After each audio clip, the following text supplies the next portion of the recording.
안녕하세요. K-팝의 소식을 들려드리는 두유람 Y입니다. 최근 일본에서 데뷔한 르세라핌, 국내 데뷔곡인 Fearless를 일본어 버전으로 개사하여 일본에서도 멋진 무대를 보여주었는데요. 일본에서도 인기가 많았던 아이즈원의 멤버 사쿠라와 채원이가 있고 일본인 멤버 카즈아가 있기 때문에 일본에서의 성공을 예상하긴 했지만 그보다 더한 일본의 열광적인 반응에 많은 팬들이 놀라는 중이죠. 팬들이 빌딩 옥상까지 줄 설 정도로 놀라운 인기를 보여주고 있다는 르세라핌의 일본 인기 실체를 함께 알아볼까요? 일본 인기의 실체. 일본에서의 성적을 확인할 때에는 주로 오리콘 차트를 보는데요. 오리콘 차트는 일본의 대표적인 차트로 음원 성적을 반영하지 못한다는 비판을 받고 있지만 음반 판매량을 확인할 때에는 이 차트를 주로 지표로 삼고 있죠. 르세라핌이 일본 데뷔일을 1월 25일 수요일로 잡은 이유도 수요일에 집계를 시작하는 오리콘 주간 차트 때문이었는데요. 르세라핌은 판매가 시작된 첫날부터 약 13만 장을 판매량을 기록하며 오리콘 데일리 싱글 앨범 차트에서 1위를 하게 되었습니다. 이는 역대 K-팝 걸그룹의 일본 데뷔 음반 초동 판매량 2위라고 하네요.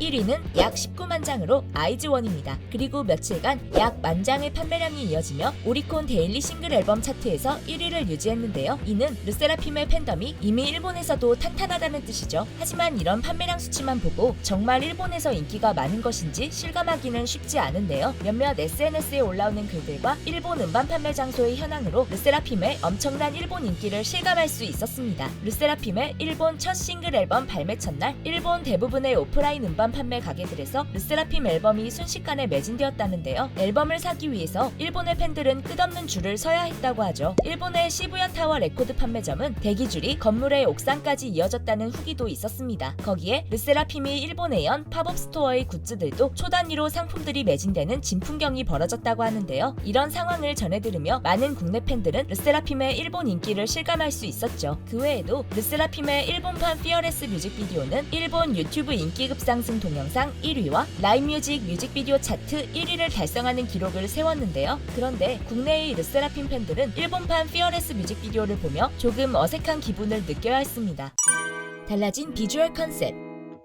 많은 르세라핌 팬들이 기억하는 데뷔곡 Fearless는 당당하고 카리스마 있는 느낌을 주는 노래였는데요. 그래서 무대에서도 멤버들이 멋지고 당당한 표정과 퍼포먼스를 보여주었죠. 가끔 은채가 무대에서 터지는 꽃가루가 너무 신나 활짝 웃는 귀여운 모습을 보여주기도 했지만요. 아무튼 그래서 Fearless 뮤직비디오에서도 스포티한 의상, 레이싱 오토바이, 헬스장, 자동차 등 강한 이미지를 가진 비주얼을 선보였었죠. 그러나 일본에서 공개된 Fearless 뮤직비디오는 다른 이미지였습니다. 화려하고 귀여운 의상, 뷰티샵, 귀여운 이모티콘과 장식, 꽃밭 등 강렬한 이미지보다는 귀엽고 화려한 비주얼을 보여주었죠. 그래서 국내 팬들은 썸네일만 보고 Fearless가 아닌 줄 알았다고 생각한 팬들도 있었는데요. 심지어 앨범 커버도 블랙과 화이트로만 표현된 국내 데뷔 앨범과는 달리 화려한 색상을 입힌 멤버들의 사진으로 구성되어 있었습니다. 분명 같은 곡인데 완전히 상반된 이미지에 국내 팬들은 조금 당황하긴 했지만 그럼에도 멤버들과 잘 어울린다는 반응을 보여주었죠. 르세라핌이 일본 데뷔에서 이런 비주얼을 선보인 것에는 이유가 있었는데요. 일본 현지 팬들의 감성에 맞추기 위해서였습니다. 우리나라의 아이돌 팬들에게 걸크러쉬한 컨셉은 이제 너무나도 익숙한데요. 오히려 귀엽고 청순한 컨셉의 걸그룹을 찾기가 이제는 더 힘들죠. 그러나 일본의 아이돌 시장은 아직 소녀스러운 컨셉이 좀 더 인기가 많다고 합니다. 실력적으로도 완성된 아이돌보다는 노력하고 성장하는 캐릭터에 익숙하다고 하는데요. 예전 AKB48의 최고 인기 멤버였던 사시하라 리노도 예능에서 조금은 우스갯소리로 한 말이지만 아이돌로 성공하려면 춤도 노래도 적당히 못하는 편이 응원하고 싶어지고 귀여워서 좋다고 한 적이 있죠. 실제로 한국의 연습생들과 일본의 AKB 그룹의 아이돌들이 서바이벌 오디션을 봤던 프로듀스 48에서도 현역인 일본 아이돌들은 춤과 노래 실력이 부족했지만 무대 위에서 끼를 보여주는 것에 특화된 모습을 보여줬는데요. 이런 일본의 아이돌 문화에 실력적으로 뛰어난 르세라핌이 일부러 무대를 못하는 척할 수는 없죠. 그래서 적어도 보여지는 이미지라도 일본의 아이돌 팬들에게 친근하게 보일 수 있도록 비주얼적인 부분을 밝고 명랑하게 꾸민 것 같은데요. 몇몇 사람들은 일본의 탑솔로 여가수였던 아무로 나미에의 뉴룩 뮤직비디오가 생각난다면서 일본의 감성을 잘 살려 보여주었다는 평을 하기도 했죠. 그러나 일본판 Fearless의 뮤직비디오에는 반전이 있습니다. 뷰티샵으로 보이는 장소에서 밝고 명랑한 분위기로 시작된 뮤직비디오는 체스, 왕관 등으로 조금 분위기 있게 바뀌더니 마지막에는 국내 팬들에게도 익숙한 이미지의 Fearless로 완전히 변했죠. 이걸 본 국내 팬들은 일본 팬들은 처음부터 너무 세면 무섭다라는 반응을 보이니 귀여운 걸로 위장해줘야 한다고 말하기 나오기도 했는데요. 실제로 르세라핌의 이런 위장 전술에 속았는지 뮤직비디오의 댓글에는 무섭다는 반응은 찾아볼 수 없었고 귀엽다는 반응을 찾을 수 있었습니다. 그러나 르세라핌은 일본의 문화에 꼭 맞춰주지 않았어도 이미 일본의 인기는 증명되었었는데요.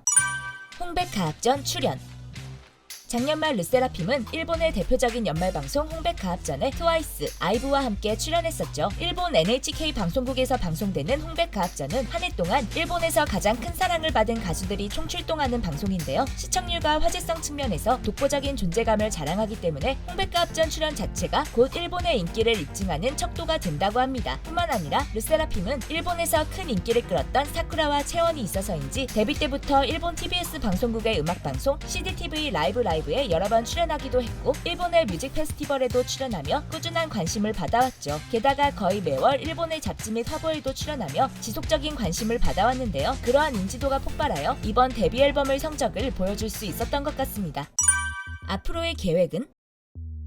얼마 전 일본 아사히 방송국의 음악방송 뮤직스테이션에 첫 출연하여 멋진 무대를 보여준 르세라핌은 한동안 일본 활동에 많이 바쁠 것 같은데요. 일본의 대형 뮤직 페스티벌인 GMO 소닉과 슈퍼소닉 오사카의 무대에 오른다고 하죠. 그 외에도 각종 인터뷰에도 많은 초대를 받고 있는 것으로 보이는데요. 르세라핌의 무대는 일본의 신문에도 대문짝만한 기사와 사진으로 전해졌죠. 바쁜 활동 와중에 르세라핌의 안티프레자일은 세계 최대 음원 스트리밍 플랫폼인 스포티파이의 글로벌 주간 톱송에 무려 14주 연속 차트인하며 여전한 글로벌 인기를 보여주고 있는데요. 그래서 많은 팬들은 르세라핌의 다음 컴백도 기다리는 중이죠. 르세라핌의 안티프레자일 뮤직비디오 마지막에는 이런 글귀가 있는데요. Do you want to be forgiven? Fearless 뮤직비디오의 마지막에도 Do you think I'm fragile? 이라는 문구가 힌트가 되어 다음 앨범 타이틀곡 안티프레자일을 예상하게 했었죠. 그런 만큼 많은 팬들은 Do you want to be forgiven? 문구를 보고 다음 컴백 타이틀곡의 제목을 Unforgiven이라고 예상했는데요. 동명의 영화가 있어 미국 서부 카우보이 컨셉이 아니냐는 말이 나오기도 했었는데 얼마 전 뮤직비디오 촬영 현장으로 보이는 사진이 돌아다녀 팬들을 더욱 궁금하게 했습니다. 벌써 뮤직비디오로 보이는 촬영을 진행한 것을 보니 르세라핌은 3월이 가기 전 컴백할 것으로 많은 팬들이 예측 중인데요. 바쁜 활동에 건강이 상하지 않도록 충분한 휴식 후 멋진 퍼포먼스를 보여주는 무대로 컴백했으면 좋겠습니다. 일본에서 르세라핌의 엄청난 인기 확인이 되셨나요? 그렇다면 좋아요와 구독, 알림 설정까지 부탁드리고요. 여러분이 알고 있는 르세라핌의 재미있는 이야기가 있다면 댓글로 공유해주세요. 그리고 저희 두유람에서는 K-POP 아이돌분들이 겪고 있는 루머, 억가 등에 대해 사실이 아닌 부분들을 짚어보는 영상을 제작하고 있습니다. 구독자분들이 사랑하는 아이돌들 중 루머와 억가로 고통받는 내용이 있다면 두유람의 이메일로 관련 정보와 함께 알려주세요. 여러 해명 자료들을 첨부하여 제보해주시면 영상 제작을 결정하는데 큰 도움이 됩니다. 자세한 내용은 고정 댓글을 참고해주세요. 지금까지 여러분들의 가장 가까운 K-POP 친구 두유람 Y였습니다. 안녕!